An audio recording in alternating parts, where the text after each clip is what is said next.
કેમ છો? જય શ્રી કૃષ્ણ. આજે છે શુક્રવાર. મેં શુક્રવાર કર્યો છે જીવંતિકામાંનું નહીં ધોઈ તૈયાર થઈ ગઈ છું, રેડી. હવે રેગ્યુલર જે આપણે ભગવાનની ઘર મંદિરની પૂજા કરીશ, ઠાકોરજીનો અભિષેક કરીશ. એમને આજે પિંક કલરના જ વાઘા એમને બી પહેરાવીશ અને જાનુને બી પિંક પહેરાવ્યું છે આજે.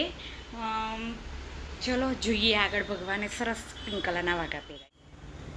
આજે ઠાકોરજીને બી ગુલાબી કલરના વાઘા સરસ પહેરાયા છે. મરૂન માળા છે, ગુલાબી વાઘા છે, પાક બી ગુલાબી છે. સુંદર ફૂલ શોભી રહ્યું છે ભગવાનને.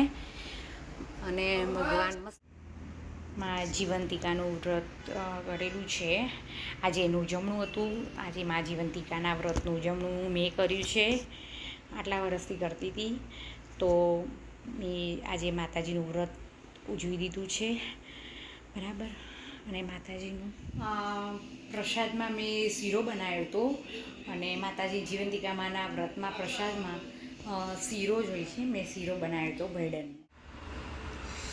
શાસ્ત્રમાં એવું કીધું છે કે ઉપવાસ હોય એ દિવસે માણસે ના ઊંઘવું જોઈએ. ને આજ તો એમાં પાછી 11 છે, પણ મને ઊંઘ આવી ગઈ થોડીક વાર અને ઊંઘીને ઉઠી. અને વાતાવરણ વરસાદનું અંધાર્યું છે 2-3 દિવસથી જબરજસ્ત.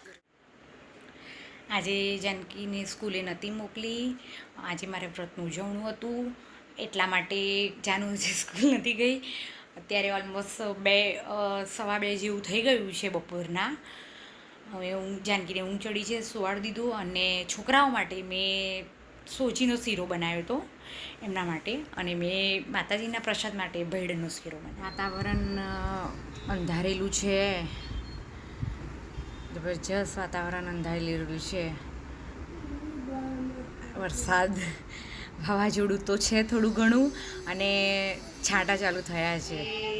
આજે 11 હતી, તો કાર્તિકના પપ્પાના માટે, કાર્તિક માટે મેં બફવડા બનાવ્યા છે, જે બટેકાની પેટીસ બી કહી શકાય છે. અને દહીં સાથે આ ટેસ્ટી લાગે છે, એટલે મેં બફવડા બનાવ્યા છે અત્યારે જમવામાં. વરસાદ ઘણું એવું લાગતું હતું બહુ જ આવશે જોરદાર, પણ બંધ થઈ ગયો વરસાદ ને પાછો નીકળ્યો તાપ. કેવું હે ને. જાનકી ભણવા બેસી ગઈ છે. આજે સ્કૂલ નથી ગઈ, તો એનું હોમવર્ક બી છે ઘણું. તો 3 પેજ કર્યા છે, બીજું થોડુંક લેસન કરે છે.